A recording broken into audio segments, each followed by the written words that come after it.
ഈ cinema target ചെയ്തിട്ടുള്ളത് ഈ യൂത്തിനെ തന്നെയാണ്, അതിൽ ഒരു സംശയമില്ല.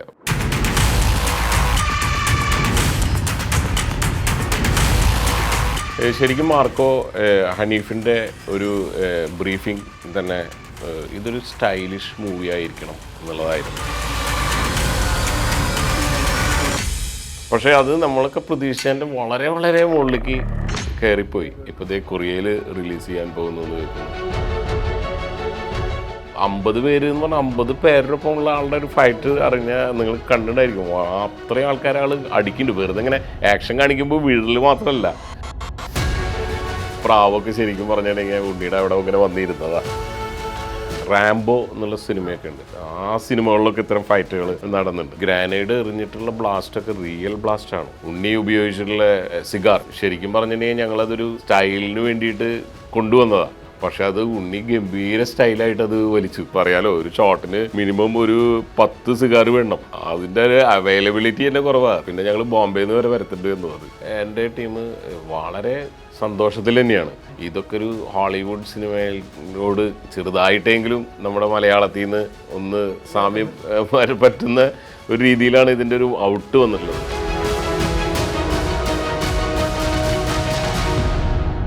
മാർക്കോ ഇപ്പോൾ തിയേറ്ററുകൾ ഇങ്ങനെ നിറഞ്ഞോടുകയാണ്. എന്താ പറയുക, യൂത്ത് ഓഡിയൻസ് മാത്രമല്ല, ഇപ്പോൾ ഫാമിലിയും വന്ന് കയറിക്കൊണ്ടിരിക്കുകയാണ്. ഒരുപാട് ഗംഭീരമായ പ്രോപ്പർട്ടീസൊക്കെ നിറഞ്ഞു നിൽക്കുന്ന ഒരു സിനിമയാണ്. ആ സിനിമയുടെ വിശേഷങ്ങളുമായി സിനിമയുടെ പ്രൊഡക്ഷൻ ഡിസൈനർ സുനിൽദാസ് നമ്മളോട് ചേരുന്നു. സ്വാഗതം. ഇപ്പോൾ ആദ്യമേ തന്നെ ഞാൻ പറഞ്ഞു തുടങ്ങുന്നത്, മാർക്കോയുടെ ഇൻ്റർവെല്ലിന് തൊട്ട് ശേഷം വരുന്ന ഒരു ഫൈറ്റ് സീക്വൻസ് ഉണ്ട്. അതായത് മാർക്കോ ഒരു ബിൽഡിങ്ങിലേക്ക് കയറി വരികയാണ്. ഒരു സിംഗിൾ ഷോട്ട് രീതിയിൽ കൺസീവ് ചെയ്തൊരു ഫൈറ്റ് സീക്വൻസാണ്. ആ ഫൈറ്റ് സീക്വൻസിലേക്ക് വരുന്നു, വന്നപാടെ ഇങ്ങോട്ട് എതിരെ വരുന്ന എതിരാളികളെല്ലാം ഫൈറ്റ് ചെയ്താണ് മാർക്ക് കയറി പോകുന്നത്. ആ ഒരു ഫൈറ്റ് സീക്വൻസ് ഒരു പ്രൊഡക്ഷൻ ഡിസൈനർ എന്ന രീതിയിൽ എത്രത്തോളം ചാലഞ്ചിങ് ആയിരുന്നു? ആക്ച്വലി അത് നമ്മളത് പ്ലാൻ ചെയ്തിട്ടുണ്ടായിരുന്നത് മുമ്പ് ഒരു ബാറിനകത്ത് വെച്ചിട്ടുള്ളൊരു ഫൈറ്റ് എന്നുള്ള രീതിയിലായിരുന്നു അത് പ്ലാൻ ചെയ്തിട്ടുണ്ടായിരുന്നത് ഞങ്ങൾ. പിന്നെ ഞങ്ങൾ വേറൊരു ലൊക്കേഷൻ കാണാൻ വേണ്ടിയിട്ടാണ് ഇവിടെ ഫോർട്ട് കൊച്ചിയിൽ മട്ടാഞ്ചേരിയിൽ ഒരു സ്ഥലത്താണ് പോയത്. അങ്ങനെ പിന്നെ ഡയറക്ടർക്ക് ആ ലൊക്കേഷൻ ഓക്കെയാണ്, ഇവിടെ വെച്ചിട്ട് പ്ലാൻ ചെയ്യാം എന്നുള്ള രീതിയിലാണ് കലൈ മാസ്റ്ററും പിന്നെ ഡയറക്ടറും ഞങ്ങളും കൂടിയിട്ട് അങ്ങനെ ഒരു ഡിസിഷൻ എടുത്തത്. അപ്പോൾ അവിടെ വളരെ കൺജസ്റ്റഡ് ആയിട്ടുള്ള ഒരു സ്റ്റെയർ കേസ് ആയിരുന്നു അത്. ശരിക്കും പറഞ്ഞാൽ പഴയ ഒരു ബിൽഡിംഗ്, വളരെ കൺജസ്റ്റഡ് ആയിട്ടുള്ള ഒരു സ്റ്റെയർ കേസിലാണ് ആ ഫൈറ്റ് പ്ലാൻ ചെയ്തത്.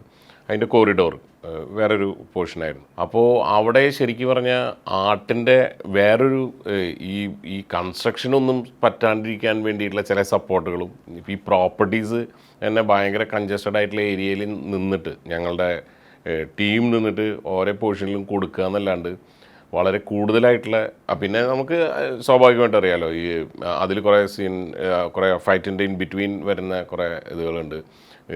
ഈ ചെടിച്ചട്ടി എടുത്തിട്ട് അടിക്കുന്നു, ലൈറ്റ് എടുത്ത് പൊട്ടിക്കുന്നു, അങ്ങനെയുള്ള കുറച്ച് അതൊക്കെയാണ് നമ്മളുടെ ആർട്ടിൻ്റെ സൈഡിൽ നിന്ന് വന്നിട്ടുള്ള സപ്പോർട്ട്. പിന്നെ സിനിമ ഇപ്പോൾ മൊത്തത്തിൽ എല്ലാവരും ഡിസ്കസ് ചെയ്യുന്നത് ആ ഫൈറ്റിനെ കുറിച്ചിട്ട് തന്നെയാണ്. എന്താണെങ്കിൽ അതിൻ്റെ അത് ഏറ്റവും രസകരമായിട്ടുള്ളത് എന്താണെന്ന് വെച്ചാൽ കണ്ടിന്യൂസ് ആയിട്ട് ഇങ്ങനെ ആ ഷോട്ട് പോകുന്നു, തീരെ ഒരു ലാഗ് ചെയ്യാണ്ട് ഇങ്ങനെ ഫൈറ്റ്. ഉണ്ണി അത് ഭയങ്കരമായിട്ട് പെർഫോം ചെയ്തു. മൊത്തം ടീം തന്നെ ഗംഭീരമായിട്ട് പെർഫോം ചെയ്യുകയാണ് ശരിക്കും. അപ്പോൾ അതുകൊണ്ട് ആ ഒരു ഫൈറ്റ് എല്ലാ സ്ഥലത്തും ഡിസ്കഷനാണ്. ഇപ്പം ഞാൻ റിവ്യൂസൊക്കെ ഇപ്പം നോർത്തിൽ പോലും റിവ്യൂസൊക്കെ കണ്ടിട്ട് ഈ ഫൈറ്റിനെ കുറിച്ചിട്ടാണ് എല്ലാവരും സംസാരിക്കുന്നത്. അതൊരു നല്ല ഫൈറ്റാണ്. കലൈ മാസ്റ്ററുടെ ഒരു എത്ര ടേക്ക് വേണ്ടി വന്നിട്ടുണ്ടായിരുന്നു ആ ഒരു ഫൈറ്റ്? ആ ഫൈറ്റ് ആക്ച്വലി അങ്ങനെ ഭയങ്കര കൂടുതൽ ടേക്കുകളിലേക്ക് പോയിട്ടില്ല ശരിക്കും. എന്താണെങ്കിൽ അത് അങ്ങനത്തെ ഒരു പ്ലാനിലാണ്. അതായത് എനിക്ക് തോന്നുന്നത് എന്താണെങ്കിൽ അതൊരു ഞാൻ മോണിറ്ററിൽ മാത്രം വാച്ച് ചെയ്യാനേ പറ്റിയിട്ടുള്ളൂ. എന്താണെങ്കിൽ എനിക്ക് അതിൻ്റെ അവിടെ കയറി നിൽക്കാനുള്ള സ്പേസേ ഇല്ല ഞങ്ങൾക്ക് ആർക്കും. അപ്പോൾ താഴെ മോണിറ്ററിലാണ് നമ്മൾ അത്രയാണല്ലോ. അപ്പോൾ അതിൽ കൂടുതൽ ടേക്കുകളിലേക്ക് പോയിട്ടില്ല. എന്താണെന്ന് വെച്ചാൽ അതൊരു ഭയങ്കര സ്ട്രഗിൾ വേറൊരു രീതിയിലുള്ളൊരു ഫൈറ്റായിരുന്നല്ലോ. അപ്പോൾ അതൊരു സമയം തന്നെയാണ് ചെയ്യാൻ പറ്റുള്ളൂ, അത്രയും ഫാസ്റ്റായിട്ട്. അതെ അതെ അതെ അതെ അതെല്ലാവരും ഈ ഉണ്ണി മുകുന്ദൻ പിന്നെ ഒപ്പം നിന്നിട്ടുള്ള മറ്റുള്ള ഈ ഫൈറ്റ് ആർട്ടിസ്റ്റുകൾ എല്ലാവരും ഒരേപോലെ അത് ആ ബ്രീഫ് ഇപ്പോൾ എന്താണ് കലൈ മാസ്റ്റർ പറഞ്ഞിട്ടില്ല വെച്ചിട്ടുണ്ടെങ്കിൽ അത് ഫോളോ ചെയ്ത് പോയിട്ടുണ്ട് ശരിക്കും.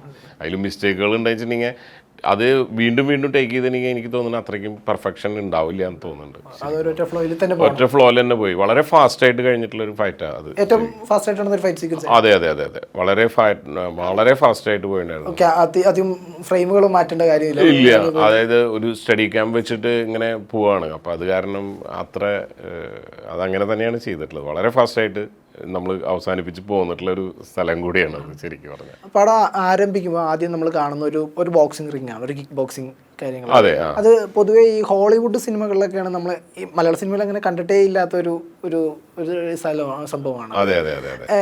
അതിന്റെ റെഫറൻസ് എങ്ങനെയാണ്, അല്ലെങ്കിൽ അങ്ങനെ ഒരു സ്പേസ് ഒരുക്കാനുള്ളൊരു ഇതെങ്ങനെയായിരുന്നു? ശരിക്കും മാർക്കോ ഹനീഫിൻ്റെ ഒരു ബ്രീഫിംഗ് തന്നെ ഇതൊരു സ്റ്റൈലിഷ് മൂവി ആയിരിക്കണം എന്നുള്ളതായിരുന്നു. അല്ലാതെ അപ്പോൾ തന്നെ എനിക്ക് വളരെ ഒരു കോൺഫിഡൻസ് ഉണ്ടായി. എന്താണെങ്കിൽ അല്ലെങ്കിൽ ഇപ്പോൾ എന്താണെങ്കിൽ നമ്മൾ വളരെ ഒരു റിയലിസ്റ്റിക് മോഡിലേക്ക് പോകുമ്പോൾ നമുക്ക് ഉള്ള ഒരു ഫ്രീഡം കുറച്ച് ലൂസാവും. ശരിക്കും പറഞ്ഞാൽ ഒരു ഫ്രീഡം മീൻസ് ഇപ്പം നമുക്ക് ഭയങ്കര എക്സാക്റ്റ് അതുപോലെ ആവണം, അല്ലെങ്കിൽ വളരെ റിയലിസ്റ്റിക് ആവണം എന്നുള്ളൊരു ഇതിൽ ഇത് ഇങ്ങനൊരു സ്റ്റൈലിഷ് ആകുമ്പോൾ അതിൻ്റെ ഏതറ്റം വരെ പോവാം എന്നുള്ളതായിരുന്നു നമ്മളുടെ ചിന്തകൾ. എന്നോട്ട് നമ്മുടെ സ്ക്രിപ്റ്റിനനുസരിച്ച് അപ്പോൾ ഇതിൽ ഒരു ഫാക്ടറിയുടെ അകത്ത് ഇല്ലീഗലായിട്ടുള്ള ഒരു ഫൈറ്റ് നടക്കുന്നു എന്നുള്ള രീതിയിലാണ് നമ്മുടെ സിനിമയിൽ നമ്മൾ കണ്ടിട്ടുള്ളത്. അപ്പോൾ ശരിക്കും അങ്ങനെ ഒരു ഇല്ലീഗൽ ഫൈറ്റോ ഫാക്ടറിയുടെ അകത്തൊരു ഫൈറ്റുകളൊന്നും നമ്മുടെ നാട്ടിലൊന്നും ഇല്ല. അപ്പോൾ അത് ഇല്ല. അത് ഞങ്ങൾ എടുത്തിട്ടുള്ള ഒരു ഫ്രീഡം തന്നെയാണ്. എന്താ വെച്ചിട്ടുണ്ടെങ്കിൽ നമ്മളുടെ സിനിമ അങ്ങനെ ഒരു മൂഡിൽ പോകുന്ന സിനിമയാണ്. നമ്മളുടെ കോസ്റ്റ്യൂം ആണെങ്കിലും വളരെ സ്റ്റൈലിഷ് ആയിട്ടുള്ള കോസ്റ്റ്യൂം, നമ്മൾ ഉപയോഗിക്കുന്ന വണ്ടികൾ എല്ലാം അങ്ങനെ ആ ഒരു ഇതിലാണ് പോയിട്ടുള്ളത്. അപ്പോൾ ഞാൻ നോക്കിയത് എന്താണെങ്കിൽ ലാറ്റിൻ അമേരിക്കയിലുള്ള ഒരുപാട് രാജ്യങ്ങളിൽ ഇപ്പോൾ അങ്ങനെയുള്ള രാജ്യങ്ങളിലൊക്കെയാണ് ഈ ഗനികളുണ്ടല്ലോ, ഈ ഗനികളുടെ അകത്തൊക്കെ ഇതുപോലത്തെ ഫൈറ്റുകളും അങ്ങനത്തെ നടന്നിട്ടുണ്ട് എന്നുള്ളത് നമ്മൾ കണ്ടിട്ടുണ്ട്. ഉദാഹരണത്തിന് ഇപ്പം ഞാൻ പറഞ്ഞ റാംബോ എന്നുള്ള സിനിമയൊക്കെ ഉണ്ട്. ആ സിനിമകളിലൊക്കെ ഇത്തരം ഫൈറ്റുകൾ നടന്നിട്ടുണ്ട്. പിന്നെ ബോംബെയിൽ ഇപ്പോൾ ഇതിൻ്റെയൊക്കെ ഒരു വേറൊരു റെഫറൻസിൽ ലാൽ സാറിൻ്റെ ഒരു സിനിമയിൽ ഇതുപോലത്തെ ഒരു ഫൈറ്റ് നമ്മൾ കണ്ടിട്ടുണ്ട്, ആര്യൻ അല്ലേ. അപ്പോൾ ഇതൊക്കെ തന്നെയാണ്. അപ്പോൾ നമ്മൾ അങ്ങനത്തെ ഒരു മൂഡാണ് എടുത്തിട്ടുണ്ടായിരുന്നത്. അതിനൊരു ശരിക്കും ഞാൻ അതിൻ്റെ പോസ്റ്റേഴ്സൊക്കെ ഇപ്പോൾ വളരെ ഫാസ്റ്റായിട്ട് പോയിട്ടുള്ള കാരണം നമ്മൾ വളരെ ഡീറ്റെയിൽ ആയിട്ട് നമുക്കത് കണ്ടിട്ടുണ്ടോയെന്നറിയില്ല. മൊത്തം അതിൻ്റെ ഒരു മൂഡ് തന്നെ ഒരു വിൻറ്റേജ് സ്റ്റൈലിലുള്ള പോസ്റ്റേഴ്സൊക്കെ വെച്ച് അങ്ങനെയൊക്കെയാണ് അത് ചെയ്തിട്ടുണ്ടായിരുന്നത്. പിന്നെ ആ ഒരു കേജ്, അതിനകത്തുള്ള ഒരു ഫൈറ്റ്, പിന്നെ ഒരു ബാറുണ്ട് അതിനകത്ത്, അതിലത്തെ ചില ക്യാരക്ടേഴ്സ് തന്നെ അതുപോലത്തെ ഒരു സ്റ്റൈലിഷ് ക്യാരക്ടേഴ്സ് ആയിരുന്നു. ഈ ആര്യൻ ഒരു റെഫറൻസ് ആയിരുന്നു. ആര്യൻ ശരിക്കും പറഞ്ഞാൽ അങ്ങനെ ഒരു റെഫറൻസ് ആയിട്ട് എടുത്തിട്ടില്ല. ഞാനിപ്പോൾ നമ്മൾ സംസാരിച്ചപ്പോൾ എനിക്ക് പെട്ടെന്ന് ആര്യൻ ഓർമ്മ വന്നതാണ്. അങ്ങനെ ഒരു റെഫറൻസ് ഞാൻ എടുത്തിട്ടില്ല. ഞാൻ കുറച്ച് റെഫറൻസുകളൊക്കെ എടുത്തിട്ടുള്ളത് ഇങ്ങനെ ഹോളിവുഡ് മൂവീസിലത്തെയൊക്കെയാണ് ഞാൻ എടുത്തിട്ടുണ്ടായിരുന്നത്. റാംബോ അതുപോലെയൊക്കെയാണ് ഞാൻ എടുത്തിട്ടുണ്ടായിരുന്നത്. ശരിക്കും ഉണ്ണി മുകുന്ദൻ്റെ ഇൻട്രോ സീൻ, അത് മാർക്കോ ആരാണ്, ഇനി എത്രത്തോളം മാർക്കോയുടെ എങ്ങോട്ട് എക്സ്ട്രീമിലേക്ക് പോകാമെന്ന് കാണിക്കേണ്ട ഒരു രംഗമാണത്. അതൊരു ആർട്ട് ഡയറക്ടർ അല്ലെങ്കിൽ ഒരു പ്രൊഡക്ഷൻ ഡിസൈനർ എന്ന രീതിയിൽ അതെങ്ങനെയായിരുന്നു കൺസീവ് ചെയ്തത്? അതാണ് നമ്മൾ ആദ്യം നമ്മളുടെ സിനിമയിൽ 3 ഷെഡ്യൂൾ കഴിഞ്ഞിട്ട് നമ്മളിവിടെ ആദ്യം ചെയ്തിട്ടുള്ളത് അതായിരുന്നു, കൊച്ചിയിൽ വെച്ചിട്ട്. അത് ആസ്പിൻവാളിൻ്റെ അകത്താണ് അത് ആസ്പിൻവാളിൽ ശരിക്കും പറഞ്ഞാൽ ഞാനൊരു ചെറുതായിട്ട് നമ്മളുടെ ഒരു ഫിലിം സിറ്റി ആക്കി എന്ന് പറയാം, മാർക്കോന് വേണ്ടിയിട്ട് കേട്ടോ. അല്ലെങ്കിലും ഞങ്ങൾ അവിടെ മുമ്പും ഷൂട്ട് ചെയ്തിട്ടുണ്ട്. നമുക്കൊരു സ്പേസ് ഉണ്ട്, അത് നമുക്ക് യൂസ് ചെയ്യാൻ പറ്റുന്ന സ്പേസുകളുണ്ട് അവിടെ. അപ്പോൾ അതിനെ മാക്സിമം നമ്മൾ മാർക്കോന് വേണ്ടി യൂസ് ചെയ്തു. ആസ്പിൻ മാളിൽ ഇപ്പോൾ നമ്മൾ ഒരു 4 ഫൈറ്റ് നമ്മൾ അവിടെ ചെയ്തിട്ടുണ്ട്. ഇൻട്രോ ഫൈറ്റ് ചെയ്തിട്ടുണ്ട്.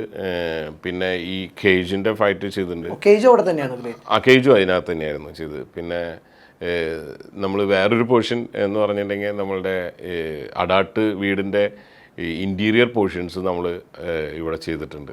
ആസ്പിൻ വാളിൻ്റെ അകത്ത് ചെയ്യേണ്ടി വന്നു. അങ്ങനെ കുറച്ച് ഫൈറ്റുകളും പിന്നെ കുറച്ച് സീൻസുകളൊക്കെ നമ്മൾ അവിടെ ചെയ്തിട്ടുണ്ട്. ഈ പറഞ്ഞ വളരെ ഡിഫറെൻ്റ് ആയിട്ടുള്ള സിനിമയിൽ കാണിക്കുന്ന പല ലൊക്കേഷനുകളും ഒരൊറ്റ ഇതിനകത്താണ് ക്രിയേറ്റ് ചെയ്തത്. അതെ അതെ അതെ. അത് നമുക്ക് കുറച്ച് ശരിക്കും പറഞ്ഞാൽ അങ്ങനെ വരുമ്പോൾ നമുക്ക് ഒരു ഷൂട്ടിംഗ് ഫ്രണ്ട്ലി ആണ്. മീൻസ് ലൊക്കേഷൻസ് അധികം വേറെ പോകണ്ട, അവിടെ തന്നെ നമുക്ക് വളരെ അതിൽ ആർട്ടിന് ഒരുപാട് ജോലി കൂടുതലാണെങ്കിൽ പോലും കോംപ്ലിക്കേറ്റഡ് എന്നല്ല ഞാൻ പറയുന്നത്, കുറച്ചും കൂടി നമുക്ക് ഇഷ്ടമുള്ള പണിയായിരുന്നു ശരിക്കും പറഞ്ഞു. ഇനി നമുക്ക് ആ ഇൻട്രോ ഫൈറ്റിലേക്ക് തിരിച്ചു വരാം. ആ ഒരു വാനിന്റെ അകത്ത് ഒരു ഫൈറ്റ് സീക്വൻസ്, ആ ഒരു സ്പേസ് ഈ പറഞ്ഞ ലാസ്റ്റ് മോളിൽ ക്രിയേറ്റ് ചെയ്യുന്നു. അതെ, എങ്ങനെയായിരുന്നു ഈ പറഞ്ഞ പോലെ ഒരു ഡോഗ് ഉണ്ട്, പിന്നെ കുറച്ച് വില്ലന്മാരുണ്ട്, ഇനി മാർക്കൊന്ന് കാണിക്കണം.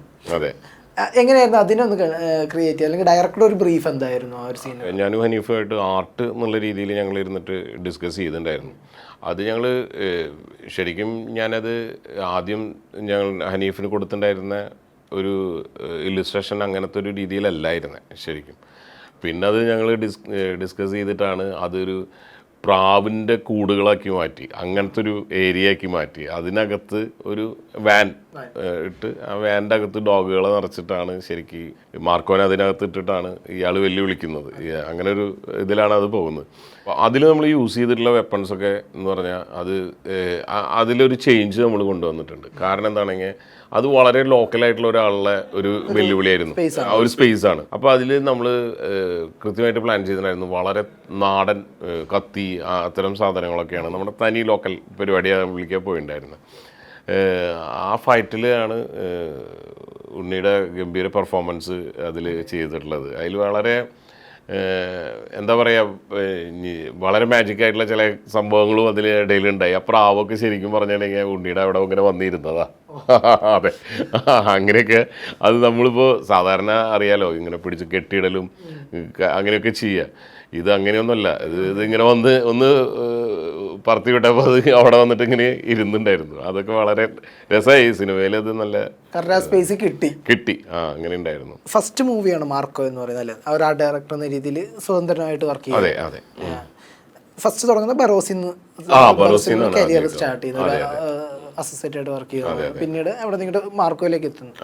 മാർക്കോയില് എങ്ങനെയാണ് എത്തിയത്? മാർക്കോയിലേക്ക് എത്തുന്നത് ഹനീഫിന്റെ ഇതിനു മുമ്പുള്ള ബോസൻകോ എന്ന് പറഞ്ഞിട്ടുള്ള ഒരു സിനിമയിൽ, രാമേന്ദ്ര ബോസൻകോ, ആ സിനിമയിൽ ഞാൻ കേരളത്തിൽ ഉള്ള പോർഷൻസ് വർക്ക് ചെയ്തിട്ടുണ്ടായിരുന്നു. അപ്പോൾ ഹനീഫായിട്ട് കുറച്ചും കൂടി ക്ലോസ് ടു വന്നു. അന്നേ എന്നോട് ഹനീഫ് പറഞ്ഞിട്ടുണ്ടായിരുന്നു ഒരു സിനിമ ചെയ്യണം എന്ന് പറഞ്ഞിട്ടുണ്ടായിരുന്നു. ഏകദേശം എനിക്ക് അറിയണ്ടായിരുന്നില്ല മാർക്കോ ആണ് എന്നുള്ളത് അറിയണ്ടായിരുന്നില്ല. മാർക്കോ ഹനീഫ് എന്നെ ഒരു ദിവസം വിളിച്ചതാണ്, ഇങ്ങനെ ഒരു സിനിമയുണ്ട്, നമുക്കൊരു സ്റ്റോറി പറയാം, എങ്ങനെയുണ്ട് നോക്കുക എന്നുള്ള രീതിയിൽ വിളിച്ചതാണ്. അങ്ങനെ ഞാൻ അദ്ദേഹത്തിൻ്റെ വീട് ഇരിങ്ങാലക്കുടയാണ്, തൃശ്ശൂർ. അപ്പോൾ അവിടെ ചെന്നിട്ടാണ് ഇങ്ങനൊരു സ്റ്റോറി അദ്ദേഹം നമ്മളോട് പറഞ്ഞത്. അങ്ങനെയാണ് മാർക്കോയിലേക്ക് എത്തി. കേട്ടപ്പോൾ എന്താ തോന്നിയത്? തീർച്ചയായിട്ടും എനിക്ക് മാർക്കോ എന്ന് പറഞ്ഞ ഒരു സിനിമയുടെ ആദ്യം തന്നെ എനിക്ക് മനസ്സിലായി ഇത് കുറച്ച് വ്യത്യാസമുണ്ട്, നമ്മൾ സ്ഥിരം ചെയ്യുന്ന പരിപാടിയല്ല എന്നുള്ളത് ഉറപ്പാണ്. നമ്മുടെ മനസ്സിലും ഓടിയെത്തിയിട്ടുള്ളതും കുറച്ചൊക്കെ ഇങ്ങനെ നമ്മളൊക്കെ ഇപ്പോൾ പ്രസൻ്റ്ലി നമ്മൾ സംസാരിക്കേണ്ടല്ലോ, ഈ സിനിമ വന്നു കഴിഞ്ഞപ്പോൾ ജോൺ വിക്ക്, ഇക്വലൈസർ, അങ്ങനെയുള്ള കുറേ സിനിമകൾ ഒക്കെ നമ്മൾ പറയുന്ന പോലെ തന്നെയുള്ള അതുപോലെ തന്നെയാണ് ഞാനും ചിന്തിച്ചത്. പിന്നെ അതിൻ്റെ ഒരു ചലഞ്ച് എന്ന് പറഞ്ഞാൽ അറിയാലോ, നമ്മളുടെ മലയാളത്തിൽ നിന്നിട്ട് നമ്മളുടെ ഒരു ബഡ്ജറ്റിൽ എങ്ങനെ ഇത് നമുക്ക് ചെയ്യാം എന്നുള്ളത് കുറച്ച് ബുദ്ധിമുട്ടുള്ള കാര്യമാണ്. നമുക്ക് ഇമാജിൻ ചെയ്യാം, പക്ഷെ അത് കൊണ്ടുവരണം. എക്സിക്യൂഷൻ ബുദ്ധിമുട്ടാണ്. നമുക്ക് ഇമാജിൻ ചെയ്യാൻ പറ്റും, എക്സിക്യൂഷൻ ചെയ്യുമ്പോൾ നമുക്കത് ഇങ്ങനെ നമ്മൾ ഇത്ര ചിന്തിക്കുമ്പോൾ അതിങ്ങനെ പോകും കുറച്ച്. പക്ഷേ മാർക്കോയിൽ നമ്മൾ കൃത്യമായിട്ടുള്ള പ്ലാൻ ഉണ്ടായിരുന്നു. പിന്നെ അത് മാത്രമല്ല പ്രീ പ്രൊഡക്ഷൻ ഞങ്ങൾ വളരെ കോൺസെൻട്രേറ്റ് ചെയ്തു. ഞങ്ങളുടെ ഒരു ടീം ഇരുന്നിട്ട് പ്രീ പ്രൊഡക്ഷൻ ഞങ്ങൾ മൊത്തമായിട്ട് ചെയ്തു. അതിൽ ഇപ്പോൾ എൻ്റെ ഒരു മെയിൻ ടീം എന്ന് പറഞ്ഞിട്ടുണ്ടെങ്കിൽ ഒരാൾ അദ്വൈത് സുനിൽ ദാസ്, എൻ്റെ മകനാണ്, അസോസിയേറ്റ് പ്രൊഡക്ഷൻ ഡിസൈനർ. പിന്നെ മജീഷ് മാധവൻ, അസോസിയേറ്റ് ശ്രീകുട്ടൻ. ഇങ്ങനെയുള്ള ഒരു ടീം ഞങ്ങൾ ആദ്യമേ തന്നെ ഒരു മാസം മുമ്പ് തന്നെ ഞങ്ങൾ ഇതിൻ്റെ മൊത്തം റെഫറൻസ് എടുക്കും. പിന്നെ അതിലൊരു ശ്രദ്ധിച്ചിട്ടുണ്ടായിരുന്ന കാര്യം ഞങ്ങൾ എന്താണെങ്കിൽ പ്രോപ്പർട്ടി എന്നുള്ളത്. ഈ ഒരു വളരെ സ്റ്റൈലിഷ് ആയിട്ടുള്ള മൂവി ആകുമ്പോൾ പ്രോപ്പർട്ടീസും നമ്മൾ അതുപോലെ സ്റ്റൈലിഷ് ആയിട്ടുള്ള പ്രോപ്പർട്ടീസ് വെക്കണം. എസ്പെഷ്യലി കൂടുതൽ ഫൈറ്റുകളൊക്കെ ഉള്ള കാരണം നമ്മൾ അതിൽ യൂസ് ചെയ്യുന്ന വെപ്പൺസ് ഡിഫറെൻ്റ് ആയിരിക്കണം എന്നുള്ളത് മുമ്പേ തന്നെ ഉള്ളൊരു ഐഡിയ ഉണ്ടായിരുന്നു, ഞങ്ങൾക്ക് മനസ്സിലുണ്ടായിരുന്നു. അതൊക്കെ തന്നെയാണ് ഇപ്പോൾ യൂത്ത് ഈ സിനിമ ടാർഗറ്റ് ചെയ്തിട്ടുള്ളത് ഈ യൂത്തിനെ തന്നെയാണ്, അതിൽ ഒരു സംശയമില്ല. ആദ്യമേ തന്നെ അത് നമ്മൾ കൃത്യമായിട്ട് പ്ലാൻ ചെയ്തിട്ടുണ്ടായിരുന്നു. ഇത് യൂത്തിന് വേണ്ടിയിട്ടുള്ള സിനിമ തന്നെയാണ്. അത് മാത്രമല്ല കേട്ടോ, ഞാൻ അങ്ങനെ ഒതുക്കി നിർത്തുന്നതല്ല, പക്ഷേ എന്നാലും മെയിൻ ഫോക്കസ് നമ്മൾ യൂത്ത് തന്നെയായിരുന്നു. അപ്പോൾ അവരൊന്നും നമുക്കറിയാലോ, ഇപ്പോൾ നമ്മളുടെ ഒപ്പം വർക്ക് ചെയ്യുന്ന ആൾക്കാർ നമ്മൾ എല്ലാവരും വളരെ ലോജിക്കലിക്കോ അല്ലെങ്കിൽ വളരെ റിയലിസ്റ്റിക് ആയിട്ടുള്ള ഒന്നല്ല അവർക്ക് നോക്കേണ്ടത്. ഭയങ്കര ബ്ലൈൻഡായിട്ട് റിയലിസ്റ്റിക് ആവണ്ട എന്നുള്ള രീതിയിലല്ല കേട്ടോ. അതിലൊരു ഒരു ലോജിക്ക് വേണം. എന്നാൽ അതിലേക്ക് മാത്രം ഫോക്കസ് ചെയ്യുന്ന യൂത്ത് അല്ല നമ്മളുടെ. എന്താണെങ്കിൽ ഒരുപാട് ഹോളിവുഡും വെബ് സീരീസുകളും കൊറിയൻ മൂവീസൊക്കെ കണ്ട് വളരെ എക്സ്പീരിയൻസ് ഉള്ള ആൾക്കാരാണ്, മനസ്സിലായി. അപ്പോൾ അതിലും ഒട്ടും കുറയരുത്, എന്നോട്ട് നമ്മളുടെ ഒരു ലിമിറ്റിൽ നിന്നിട്ട് എങ്ങനെ ചെയ്യാം എല്ലാം കഴിയുമ്പോഴും നമ്മൾ മലയാള സിനിമയാണെന്നുള്ള ഒരു ഇതുണ്ടായി. ഉറപ്പായിട്ടും മലയാള സിനിമയാണ് എന്നുള്ള ഒരു ബോധത്തിൽ തന്നെയാണ് നമ്മൾ അങ്ങനെ ചെയ്തത്. ശരിക്കും ഫസ്റ്റ് റിലീസ് കഴിഞ്ഞുള്ള ഫസ്റ്റ് പ്രതികരണങ്ങളും മുതൽ സിനിമയുടെ അണിയറപ്പുറത്തിൽ പലരും പറഞ്ഞ കാര്യങ്ങളുണ്ട്. കാർ ചേസുകൾ ഒരുപാടുണ്ട്. അപ്പോൾ ആ ചേസുകളിൽ 3 ഡിഫൻഡറുകൾ ഇടിച്ച് പൊളിച്ച കഥയൊക്കെ പറഞ്ഞു. അതെ. ആ ഒരു കഥ ആർട്ട് ഒരു പ്രൊഡക്ഷൻ ഡിസൈനർ എന്ന രീതിയിൽ താങ്കൾ ആ കഥ ഒന്ന് പറയാം. ഡിഫൻഡർ ഇടിക്കുന്നതിന് മുമ്പ് തന്നെ നമ്മൾ മൂന്നാർ ഷൂട്ട് ചെയ്യുന്ന സമയത്ത് ഏകദേശം 4 5 എന്ന് എനിക്ക് ഓർമ്മയില്ല, എന്തായാലും അത്ര താറ് എന്ന് പറഞ്ഞിട്ടുള്ള വണ്ടി ഉണ്ടല്ലോ നമ്മളുടെ മഹേന്ദ്ര താറ്, അത് നമ്മൾ ഉപയോഗിച്ചിട്ടുണ്ടായിരുന്നു. അത് 4 ഒരു സമയത്ത് ഇടിച്ചു. അതെന്താണെങ്കിൽ ഷൂട്ട് അങ്ങനെയാണല്ലോ, അതായത് ഇപ്പോൾ ഒരു പക്ഷേ ഇപ്പോൾ ഇതിൽ മാസ്റ്റേഴ്സൊക്കെയാണ്, ഇപ്പോൾ മാസ്റ്ററുടെ ആൾക്കാർ എക്സ്പീരിയൻസ്ഡ് ആയിട്ടുള്ള ആൾക്കാരാണ് ഇരിക്കുക, കലൈ മാസ്റ്ററുടെ. പക്ഷേ എന്നാൽ പോലും ചില സമയങ്ങളിൽ എന്താണ് ഇങ്ങനെ കട്ട് എന്ന് പറയുന്ന സമയത്ത് ചിലപ്പോൾ മുമ്പിലുള്ള വണ്ടി ഒന്ന് പെട്ടെന്ന് സ്റ്റോപ്പ് ചെയ്ത് കഴിഞ്ഞാൽ, അപ്പോൾ അത്രയും സ്പീഡിലും ഫാസ്റ്റായിട്ടാണ് ഇത് പോയിക്കൊണ്ടിരിക്കുന്നത്. പെട്ടെന്ന് സ്റ്റോപ്പ് ചെയ്ത് കഴിഞ്ഞാൽ കൺട്രോൾ പോയിട്ട് ചിലപ്പോൾ ഒരു വണ്ടി ഒന്ന് തട്ടിയാൽ മതി, അപ്പോൾ പിന്നെ ബാക്കിൽ വന്നിട്ട് അങ്ങനത്തെ ചില ആക്സിഡൻറ്റുകൾ, അതായത് വലിയ മേജർ ആക്സിഡൻറ്റുകളൊന്നുമല്ല, ഇന്നോട്ട് വണ്ടിക്ക് കേടുപാടുകൾ പറ്റുന്ന രീതിയിലുള്ള ആക്സിഡൻറ്റ്. ആൾക്കാർക്കൊന്നും സംഭവിച്ചില്ല, അവരൊക്കെ ഭയങ്കര എക്സ്പെർട്ടുകളായിട്ടുള്ള ആൾക്കാരായ കാരണം അങ്ങനെ പ്രശ്നങ്ങളൊന്നുമില്ല. എന്നാലും അങ്ങനെ സംഭവിച്ചിട്ടുണ്ട്. അത് കഴിഞ്ഞിട്ട് പിന്നെ വേറൊരു സ്ഥലത്ത് ഷൂട്ടിൻ്റെ ഇടയിൽ ഇതുപോലെ തന്നെ ഡിഫൻഡറിനും അങ്ങനെ ഒരു ഇതുണ്ടായി. അത് പ്രൊഡ്യൂസറെ സംബന്ധിച്ച് ഷെരീഫ് മുഹമ്മദ്, അദ്ദേഹത്തിന് പിന്നെ വണ്ടികളോട് ഭയങ്കര ക്രേസുള്ള ആളാണ്.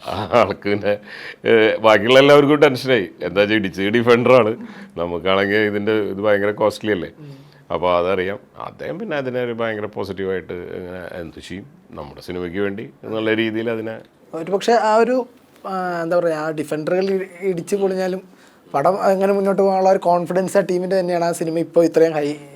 ഉറപ്പായിട്ടും എന്താണെങ്കിൽ ഈ സിനിമ മാർക്കോൻ്റെ പ്രീ പ്രൊഡക്ഷൻ തൊട്ട് തന്നെ ഉണ്ണി മുകുന്ദൻ, ഷെരീഫ് മുഹമ്മദ്, പിന്നെ ഹനീഫ്, പിന്നെ എനിക്ക് എൻ്റെ ഭാഗം ആവശ്യമുള്ള സമയത്ത് നമ്മളും ഒക്കെ ഞങ്ങൾ ഏകദേശം ഞാനും ഹനീഫൊക്കെ ഏകദേശം ഞങ്ങൾ ഒരു ഫ്ലാറ്റിൽ തന്നെ താമസിച്ചിരുന്നത്. അവിടെ ഈ ഉണ്ണിയും ഷെരീഫ് മുഹമ്മദൊക്കെ ഇടയ്ക്കിടയ്ക്ക് വിസിറ്റ് ചെയ്യും, അതായത് സിനിമയെക്കുറിച്ചിട്ട്. അതായത് ഭൂരിഭാഗം എല്ലാ ദിവസങ്ങളിലും മാർക്കോൻ്റെ ഓരോ പോർഷൻസും ഓരോ സീൻസിനെ കുറിച്ചിട്ടും മുഴുവൻ ഡിസ്കഷന്. പിന്നെ ഈ ഡിഫൻഡറിൻ്റെ ഒരു ഇതും കൂടിയും പറയാം. ഞാൻ ഈ സിനിമകളുടെ നമ്മൾ ഏത് സമയം ഈ സിനിമ അല്ലെങ്കിൽ പ്രോപ്പർട്ടീസ് ഇത്തരം കാര്യങ്ങളെ കുറിച്ചിട്ടാണ് എല്ലാവരുമായിട്ടും സംസാരിക്കുക.